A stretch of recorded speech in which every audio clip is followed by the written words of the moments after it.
آج تو ہمارے بڑے بڑے حکمرانوں نے امریکہ کے ہاتھ پہ بیعت کر لیا، اور جن عربی عورتوں کا کوئی سایہ تک نہیں دیکھ پاتا تھا، انہوں نے اپنی ان عورتوں کو لا کر کے ٹرمپ کے سامنے کھڑا کر دیا اور بال کھول کر کے اس کے سامنے انہوں نے اپنی عورتوں سے ڈانس کروایا، ناچ کروایا۔ تو سچ ہی کہا تھا ڈاکٹر اقبال نے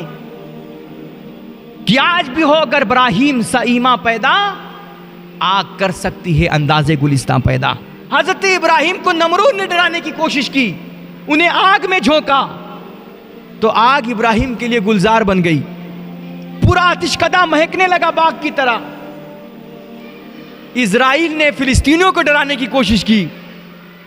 تو فلسطین کے بچے اسرائیل کے بم اور بارود سے کھیلنے لگ گئے۔ دیکھیے وہ کہتے ہیں کہ جو انسان دنیا میں کسی سے بھی نہ ڈرتا ہو،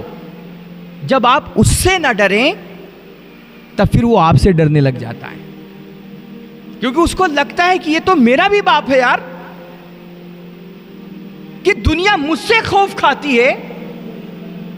اور یہ مجھ سے ذرہ برابر ڈر ہی نہیں رہا ہے، میرے سامنے آ کر کے کھڑا ہے، میری آنکھوں میں آنکھیں ڈال کر کے بات کر رہا ہے۔ تب پھر وہ سپر پاور بھی اگر ہو نا، اپنے آپ کو کتنا بھی بڑا طاقتور کہتا ہو، لیکن وہ اندر سے ہل جاتا ہے، وہ خوف زدہ ہو جاتا ہے، مرعوب ہو جاتا ہے۔ اور یہی ہوا تھا نمرود کے ساتھ کہ وہ اپنے طاقت کے بلبوتے، ستا کا نشہ تھا بھائی، ہاتھ میں پاور تھا، اس لیے وہ طاقت کے بلبوتے لوگوں پہ ظلم کر کے، اتیاچار کر کے، اللہ کے بندوں کو ستا کر کے، ان کو مجبور کر کے اپنے آپ کو خدا کہلواتا تھا۔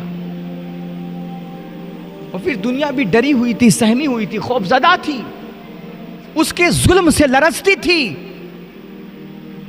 اس لیے مجبور ہو کر کے سارے لوگ آ کر کے نمرود کو سجدہ کرتے تھے، اس کو اپنا معبود مانتے تھے، اس کے دربار میں آ کر کے جھکتے تھے، بڑے بڑے سلامی ٹھونکتے تھے اس کو۔ لیکن پھر ایک قوم کا نوجوان اٹھا جس کو آج دنیا ابراہیم خلیل اللہ کے نام سے جانتی ہے۔ اور یاد رکھو میرے بھائی، دنیا میں نا آپ پوری تاریخ اٹھا کر کے پڑھ لیجئے، اس دنیا میں جب بھی انقلاب آیا ہے وہ کسی نوجوان کے ذریعے سے ہی آیا ہے۔ اور میں اپنے قوم کے نوجوانوں سے وہی بات کہوں گا جو ڈاکٹر اقبال نے بہت پہلے کہی تھی کہ یہ دور آج بھی اپنے ابراہیم کی تلاش میں ہے۔ میرے نوجوان بھائیوں، تم پب جی میں لگے ہوئے ہو اور زمانہ تم میں کوئی ابراہیم ڈھونڈ رہا ہے۔ ضرورت ہے آج کے دور کو، اور ہر دور کو ہمیشہ ضرورت رہی ہے، اور ہر دور اپنے وقت کے ابراہیم کو تلاش کرتا رہا ہے کہ جو اپنے سود و زیاں سے ماورا ہو کر کے، نفع نقصان کا سوچے بغیر وہ باطل سے ٹکرا جائے اور کفر کی آنکھوں میں آنکھیں ڈال کر کے اس کو چیلنج کرے اور دنیا کو بتائے کہ یہ کفر، یہ باطل ظاہر میں کتنے بھی تنتنے ہوں، کتنے بھی غلغلے ہوں، اور ظاہر میں یہ کتنا بھی غرا لے، لیکن ایمانی طاقت کے سامنے آ کر کے نا ذرا سا کوئی جھٹک کر کے بات کر دے تو اس کی ہوا نکل جاتی، ٹائیں ٹائیں فش ہو جاتا ہے۔ دیکھو نا، یہ اسرائیل اپنی آپ کو سپر پاور کہتا ہے نا، اپنی ٹیکنالوجی پہ اس کو بڑا ناز تھا، دنیا اس کے طاقت کا لوہا مانتی تھی، لیکن مٹھی بھر فلسطینیوں نے اس کی ناک میں آج بھی دم کر کے رکھا ہے، اور یہ چھوٹے چھوٹے نہتے فلسطینی بچوں سے گھبرا رہا ہے، آج خوف زدہ ہے، مرعوب ہے اسرائیل، اور یہ اس کی مرعوبیت ہی ہے کہ آج بچوں کو، بے گناہ بچوں کو مار رہا ہے، ان پہ میزائل پھوڑ رہا ہے، ان کو بھوکا پیاسا تڑپا رہا ہے، ان کی خواتین کو مار رہا ہے، بزرگوں کے چیتھڑے اڑا رہا ہے۔ ورنہ ان معصوم چھوٹے چھوٹے بچوں کا کیا گناہ یار، مہیلاؤں کا کیا گناہ، بزرگوں نے تمہارا کیا بگاڑا؟ لیکن چونکہ اسرائیل ڈرا ہوا ہے، اندر سے سہما ہوا ہے، وہ خوف زدہ ہے، اس لیے وہ سمجھ رہے ہیں کہ ان فلسطینی بچوں کو بچہ نہ سمجھو. ان کے اندر جو ایمان کی طاقت ہے، رب رسول کی ذات پہ بھروسہ ہے، اور قربانی کا جو جذبہ ہے، شہادت کا جو شوق ہے، یہ بچے کل کو ہمارے تختے الٹ سکتے ہیں اور ہمارے سلطنت کی اینٹ سے اینٹ بجا سکتے ہیں. اس لیے وہ اندر سے ڈرا ہوا ہے، اس لیے بلا سوچے سمجھے، اور دنیا لاکھ آج اس پہ تھو تھو کر رہی ہے، لیکن وہ بوکھلاہٹ میں آج ان بچوں پہ میزائل پھوڑ رہا ہے اور ان کے چیتھڑے اڑا رہا ہے. یہ باطل کی جھلاہٹ ہوتی ہے، یہ مرعوبیت ہوتی ہے. تو انسان ظاہر میں کتنا بھی بڑا سپر پاور اپنے آپ کو کہتا ہو، لیکن جب کوئی اس کی آنکھوں میں آنکھیں ڈال کر کے، خاص طور پہ کوئی ایمان والا بندہ کھڑا ہوتا ہے نا، تو وہ اندر سے ہل جاتا ہے. نمرود کے دربار میں جب حضرت سیدنا ابراہیم علیہ الصلوۃ والتسلیم کھڑے ہوئے اور اس کو جب للکارا حضرت ابراہیم خلیل اللہ نے، تو نمرود کو اندازہ ہو گیا کہ یہ ہواؤں کے رخ پہ بہنے والا، کہ جدھر دنیا جا رہی، جدھر بھیڑ جا رہی ہے، ہم بھی چلو چلتے ہیں، یہ اس ٹائپ کا نوجوان نہیں ہے. اس لیے وہ اندر سے ہل گیا. اور وہ اندر سے جب ڈرا نا، تو یاد رکھو ہمیشہ ڈری ہوئی قوموں کی پہچان یہی ہوتی ہے، ان سے جب کچھ نہیں بن پڑتا نا، تو آخر میں وہ یہی سوچتے ہیں کہ انسان کو اپنے مد مقابل کو کسی طرح مار دیا جائے، اس کی کہانی ختم کر دی جائے، کہ نہ رہے بانس نہ بجے بانسری. عرب والوں نے ہمارے نبی کے ساتھ یہی کیا تھا. ابو جہل جیسے بڑے بڑے بدماش گنڈے، عتبہ، شیبہ، امیہ بن خلف، ابو جہل، ابو لہب، بڑے بڑے ترم خان تھے، وقت کے سپر پاور تھے. لیکن جب حضور رحمت عالم صلی اللہ علیہ وآلہ وسلم نے کھڑے ہو کر کے باطل کو للکارا اور ایک اللہ کی وحدانیت کی دعوت دی، لوگوں کو حق کی طرف بلایا اور دنیا کا نیریٹو بدلنے کی کوشش کی، تو ان ظالموں نے یہی کیا کہ محمد عربی کو مار دو یا ان کو جلا وطن کر دو، ان کا قصہ ہی ختم کر دو کہ نہ رہے بانس نہ بجے بانسری. آج بھی دنیا میں دیکھ سکتے ہو،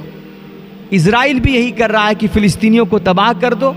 ان کا دنیا سے نقشہ مٹا دو، تاکہ یہ جو میری ناک میں دم کیے ہوئے ہیں ہم سکون کی سانس لے سکیں. ہمارے بھی یہاں ہو رہا ہے یہی، کہ جو دیکھو نا پروفیسر علی خان کے ساتھ جتنے بھی بڑے بڑے لوگ ہیں، سیکولر لوگ ہیں، جو آج حکومت کے خلاف اگر کوئی کچھ غلط کرتا ہے اس کے خلاف آواز اٹھاتے ہیں، تو کیا ہوتا ہے؟ اٹھا کر کے ان کو جیل میں ڈال دو، ان پہ جھوٹے مقدمے ٹھوپ دو، الٹے سیدھے الزامات لگا دو، دیش دروہی بتا دو، تاکہ یہ ہمارے خلاف آواز نہ اٹھا سکے، ان کے اندر ڈر پیدا ہو جائے. ہاری ہوئی، جھنجھلائی ہوئی اور ڈری ہوئی قوموں کی یہ سب سے بڑی پہچان ہے کہ جب وہ اپنے وپکش کے سوالوں کا جواب نہیں دے پاتے ہیں، اپنے مد مقابل کو علمی طور پر، اخلاقی طور پر جب زیر نہیں کر پاتے ہیں نا، تو وہ جھنجھلا کر کے اس کو مارنے کی ناپاک کوشش کرتے ہیں. نمرود نے یہی کیا کہ اب ابراہیم کے سوالوں کا ہم جواب نہیں دے سکتے، ابراہیم کو ہم علمی طور پر زیر نہیں کر سکتے، عقلی طور پر ہرا نہیں سکتے، تو اب کیا کرو؟ لوگوں نے کہا اگر اپنے خداؤں کی لاج بچانا چاہتے ہو اور اپنے معبودوں کے تم وفادار ہو، تو بھیا چلو ایک آتش کدہ بناؤ، اس میں آگ بھڑکاؤ، اور آگ جب پورے شباب پہ پہنچے، جلنے لگ جائے، تو پھر ابراہیم کو اٹھا کر اس میں جھونک دو، یہ جل کر کے خاک ہو جائے، روز روز کا ٹینشن ہی ختم ہو جائے، نہ رہے بانس نہ بجے بانسری۔ اب سب کا یہ پلان ہو گیا، آتش کدہ تیار ہونے لگا، لکڑیاں بھری جانے لگیں۔ پوری دنیا میں ایک تنہا فرزند توحید، واحد بندہ ہے جو اپنے اللہ کو پوری دھرتی پہ یاد کرنے والا ہے۔ آتش کدہ میں آگ بھڑکائی گئی، اس کے شعلے کہتے ہیں بھڑک کر کے آسمانوں سے باتیں کرنے لگے۔ لوگوں نے کہا کہ چلو اب ابراہیم کو اس میں ڈالا جائے۔ منجنیق تیار کی گئی، چونکہ آگ بہت بھیانک تھی، دور سے اس کی لپٹ محسوس ہوتی تھی، تو اب قریب سے لے جا کر کے ڈال نہیں سکتے، اس لیے ایک توپ جیسا ایک مشین تھی، اس میں حضرت ابراہیم کو رکھ کر کے ان کے ہاتھ پیر کو باندھ کر کے کہا گیا چلو ان کو اچھالو۔ اب یہاں حضرت ابراہیم کا ایمان دیکھیے، ان کا اپنے رب کی ذات پہ یقین دیکھیے۔ آج بھی ہو اگر ابراہیم سا ایمان پیدا، میرے بھائی آگ کر سکتی ہے اندازے گلستہ پیدا۔ آج تو ہمارے بڑے بڑے حکمرانوں نے امریکہ کے ہاتھ پہ بیعت کر لیا، اور میں کہتا ہوں وہ عرب دنیا، آج یہ عربی اتنے بے غیرت ہو گئے کہ جن عربیوں کی غیرت کی دنیا میں مثال دی جاتی تھی، جن عربیوں کی عورتوں کے لیے ان کے گھر کی چہار دیواری ہی کل کائنات ہوتی تھی، اور عربیوں کی غیرت کا حال یہ تھا، میں نے بھی چند روز پہلے کہیں ایک مضمون پڑھا کہ کسی عربی کی عورت اگر کسی گھوڑے پہ سواری کر لے اور اپنی منزل پہ پہنچنے کے بعد وہ عورت گھوڑے سے اترے اور فوراً اس گھوڑے پر کوئی دوسرا مرد بیٹھنا چاہے نا، تو عربی مارے غیرت کے اس گھوڑے کا سر کاٹ دیا کرتے تھے کہ جس گھوڑے کی پشت پہ میرے گھر کی عورت کے جسم کی گرمی اتر گئی ہو، اس پہ کوئی غیر محرم مرد بیٹھے، یہ میری غیرت کو گوارا نہیں ہے۔ وہ اس کی گردن اتار لیتے تھے۔ یہ حال تھا کہ جن عربی عورتوں کا سایہ بھی کوئی غیر مرد نہیں دیکھ پاتا تھا، آج کی ان بے غیرت عربیوں نے نا وہ غیرت بھی نیلام کر دی امریکہ کے ہاتھوں، اور جن عربی عورتوں کا کوئی سایہ تک نہیں دیکھ پاتا تھا، انہوں نے اپنی ان عورتوں کو لا کر کے ٹرمپ کے سامنے کھڑا کر دیا، اور بال کھول کر کے اس کے سامنے انہوں نے اپنی عورتوں سے ڈانس کروایا، ناچ کروایا۔ شرم تم کو مگر نہیں آتی، اپنی بے غیرتی بیچ کر کے لائے ہو اپنی عورتوں کو، اس سے ہاتھ ملوا رہے ہو، اس کے سامنے نچوا رہے ہو۔ حد ہو گئی بے غیرتی کی۔ تو آج ان بے غیرتوں نے سمجھا ہے کہ امریکہ سپر پاور ہے، اسرائیل سپر پاور ہے، یہی ہماری روزی روٹی کا مالک ہے، اس سے دشمنی مول لینا، اس کا بائیکاٹ کرنا، یہ اپنے فیوچر کو، اپنی کرسی کو داؤں پہ لگانا ہے۔ ایمان بیچ دیا انہوں نے، غیرت بیچ دی انہوں نے، عزتیں نیلام کر دیں۔ 56-57 مسلم ممالک ہیں اس وقت، ہم ان کو اسلامی ممالک نہیں کہتے ہیں، ان کو ہم مسلم ممالک کہتے ہیں،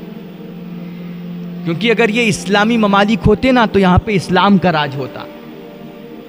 اسلامی حکومت ہوتی، اسلام کا، مصطفیٰ کا نظام چلتا، اور ان کے اندر غیرت ہوتی، ان کے اندر احساس ہوتا اپنوں کا۔ یہ اسلامی ممالک نہیں، یہ مسلمانوں کے ممالک ہیں۔ 56-57 مسلمانوں کے ممالک ہیں، اور آج چھوٹا سا اسرائیل ہمارے فلسطینی بھائیوں کا خون پانی کی طرح بہا رہا ہے، پورے غزہ کو اس نے ویران کر دیا، تہس نہس کر دیا، بچوں کو مار دیے۔ لیکن 56-57 مسلم ممالک ہونے کے باوجود آج کسی کے اندر اتنی ہمت نہیں کہ اس اسرائیل کی آنکھوں میں آنکھیں ڈال کے بات کر سکیں اور اس کے ظلم کا اس کو جواب دے سکیں۔ لیکن وہ حضرت ابراہیم خلیل اللہ تھے، واحد آدمی تھے اس اللہ کی دھرتی پہ، تنے تنہا وہ اللہ کا نام لینے والے تھے، باقی ساری دنیا کفر کے بدبو سے بھری ہوئی تھی۔ ہر طرف بت پرستی تھی، باطل کے تنتنے تھے، غلغلے تھے کفر کے، لاکھ طاقت تھی نمرود کے پاس، لیکن جب اس نے اپنے آپ کو خدا کہلوانا شروع کیا اور ساری دنیا کو بت پرستی میں ڈھکیلا، حضرت ابراہیم خلیل اللہ اٹھ کر کے کھڑے ہو گئے اور کہا خدا وہ نہیں جس کی تم پرستش کرتے ہو، خدا وہ ہے جس نے تم سب کو پیدا کیا۔ تم لکڑی کو اپنا خدا مانتے ہو؟ اگر لکڑی جس کے تم بت بناتے ہو، اگر یہ لکڑی کا بت تمہارا خدا ہے، لکڑی خدا ہے، تو پھر لکڑی کو جلانا تو تمہارے لیے توہین ہونی چاہیے، تمہارے خدا کی بے عزتی ہونی چاہیے، اپمان ہونا چاہیے۔ تم پتھر کو خدا مانتے ہو کہ جو نہ تمہیں نفع پہنچا سکتا نہ نقصان پہنچا سکتا، اور تم اس خبیث نمرود کو اپنا خدا مانتے ہو جو خود اگر بخار ہو جائے تو بغیر ڈاکٹروں کی مدد اور سہارے کے یہ اپنا بخار بھی ختم نہیں کر سکتا، تم اس کو اپنا خدا مانتے ہو۔ جب اس طرح انہوں نے کفر کو للکارا تو باطل تنتنا اٹھا، باطل جھلا اٹھا، اور ان سب نے مل کر کے پلان کیا کہ ابراہیم کو اٹھا کر کے آگ میں ڈالو۔ لیکن اب وہاں حضرت ابراہیم کا ایمان اور یقین دیکھیے۔ حضرت ابراہیم کو جب آگ کی طرف اچھالا گیا نا تو بڑے بڑے اللہ کے فرشتے آپ کی مدد کے لیے آئے۔ ہواؤں کا فرشتہ ہے، اس نے کہا کہ حضرت اگر آپ حکم دے تو میں ایسی ہوا چلاؤں کہ اس پورے آتش کدے کو اڑا کر کے میں خود ان نمرودیوں پہ مسلط کر دوں اور سارے نمرودیوں کو میں جلا کر کے خاک کر دوں۔ صرف ایک اشارہ فرمایا آپ نے فرمایا نہیں، مجھے تمہاری مدد کی ضرورت نہیں ہے۔ بارش کا فرشتہ آیا، طوفان کا فرشتہ آیا، آخر میں حضرت سیدنا جبریل امین تک آ گئے اور انہوں نے بھی آ کر کے عرض کیا حضور ایک اشارہ فرمائیں، میں ابھی ایک پر ماروں نا ساری یہ دنیا تہس نہس ہو جائے، سارے نمرودی یہ زمین میں دھس کر کے ہلاک ہو جائے، صرف ایک اشارہ فرما دیں۔ حضرت سیدنا ابراہیم خلیل اللہ نے فرمایا جبریل ٹھیک ہے، تمہاری طاقت کا ہمیں اعتراف ہے، اللہ نے تمہیں بڑا تصرف بخشا ہے، تم چشمے زدن میں بہت کچھ کر سکتے ہو، لیکن اس وقت مجھے تمہاری مدد کی کوئی ضرورت نہیں ہے۔ تو کہا حضور ٹھیک ہے، آپ اپنی اللہ ہی سے مدد طلب کر لیجئے۔ دیکھیے ایمان، جب حضرت جبریل نے عرض کیا حضور آپ اپنے اللہ ہی سے مدد طلب کر لیجئے، تو حضرت ابراہیم خلیل اللہ نے فرمایا جبریل تم کہہ رہے ہو میں اپنے اللہ سے مدد طلب کروں، تمہارا کیا خیال ہے، کیا میرے رب کو پتا نہیں کہ میں کس حال میں ہوں، اس کے خلیل پہ کیا کچھ گزر رہی ہے، اور دنیا اس کے خلیل پر یہ کتنا ظلم ڈھا رہی ہے، کیا میرا اللہ جانتا نہیں ہے؟ حضرت جبریل نے عرض کی حضور میرا اللہ تو سب کچھ جانتا ہے۔ تو حضرت ابراہیم خلیل اللہ نے فرمایا اگر میرا اللہ سب کچھ جانتا ہے، سب کچھ دیکھ رہا ہے، تو مجھے پھر اس سے کچھ کہنے کی ضرورت نہیں ہے، کیا پتا میرے رب کی یہی مرضی ہو کہ اس کا خلیل اس کے نام پہ آگ میں جلایا جائے، تو پھر میری کیا مجال کہ میں اس کی مرضی کے سامنے اپنی مرضی چلاؤں اور میں اس سے دعا کروں، اس سے مدد مانگوں کہ میرے مالک مجھے آگ سے بچا لے۔ یہ ایمان، یہ توکل کہ زبان سے اپنے رب سے مدد مانگنا بھی گوارا نہیں کیا، اور یہ ہوتا ہے اللہ کی رضا پہ راضی ہونے کا سب سے اعلیٰ مقام۔ جب حضرت سیدنا ابراہیم خلیل اللہ نے فرمایا کہ میں اپنے رب کی مرضی کے سامنے اپنی مرضی نہیں چلاؤں گا، اگر میرے اللہ کی مرضی یہی ہے کہ اس کا ابراہیم اس کے نام پہ آگ میں جلایا جائے، تو پھر آج ابراہیم بھی شوق سے اپنے رب کے نام پہ جلنے کو تیار ہے۔ اللہ اکبر۔ حضرت ابراہیم خلیل اللہ نے جب اس طرح اپنے ایمان کا ثبوت پیش کیا اور اس طرح اللہ کی رضا پہ راضی ہو کر کے جب وہ آگ میں کودے، تو پھر رب نے بھی کیا کرشمے دکھائے۔ ادھر ابراہیم آگ میں گرنے والے تھے، ادھر سے اللہ کا پیغام آیا آگ کو، یا نارو کونی بردم و سلامن علی ابراہیم، کہ اے آگ میں جانتا ہوں میں نے تجھے پیدا اس لیے کیا ہے تاکہ جو چیز بھی تیرے اندر آئے تو اس کو جلا کر کے خاک کر دے، لیکن سن لے آج میرا خلیل تیری گود میں آ رہا ہے، خبردار اگر اس کا ایک رواں جلا تو تیرے لیے میرے خلیل کا ایک رواں بھی جلانا حرام ہے۔ جیسے اللہ کا یہ حکم آگ کو ملتا ہے، ابراہیم خلیل اللہ آگ میں اترتے ہیں، پورا آتش کدہ ابراہیم خلیل اللہ کے لیے گلزار بن جاتا ہے، کوپلیں مہکنے لگ جاتی ہیں، کلیاں چٹک اٹھتی ہیں اور پھول کھل کھل کر کے حضرت ابراہیم خلیل اللہ کے لیے مہکنے لگ جاتے ہیں۔